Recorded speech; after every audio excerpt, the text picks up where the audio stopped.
Hi అండి, నేను మీ శిరీష. నేను బీరకాయ తొక్కు పచ్చడి ఎలా చేయాలో చూపిస్తున్నాను. చూడండి, దానికి కావాల్సినవి పచ్చిమిర్చి, బీరకాయ పై తొక్కండి, ఇదంతా కట్ చేసి పెట్టుకున్నాను. కొంచెం బీరకాయ ముక్కలు కూడా వేసుకోవాలి.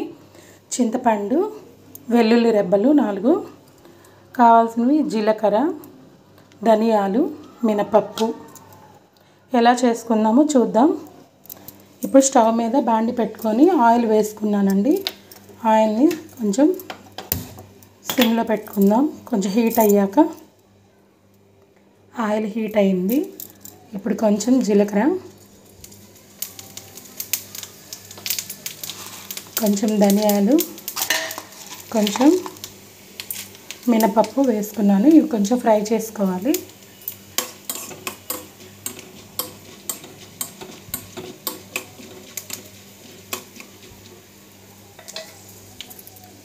ఫ్రెండ్స్, ఎంతమంది అన్నం వంచుకుంటున్నారు? కుక్కర్లో అన్నం అంత మంచిది కాదు అని చెప్పి నేను విడిగానే వండుతాను. ఫ్రెండ్స్, ఎంతమంది వంచుకుంటున్నారో ప్లీజ్ కామెంట్ చేయండి. నేను వేగాయి. కొంచెం కరివేపాకు వేగాక కొంచెం మిరపకాయలు. చూసారా, ఇవి వేగిపోయాయి. ఇవి ఇప్పుడు గిన్నెలోకి తీసుకుందాం.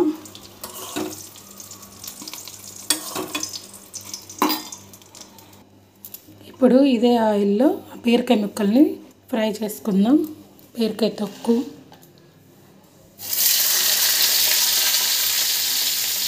ఇది ఫ్రై అయ్యాక మళ్ళీ చూపిస్తాను. చూడండి, వేడిపోయింది.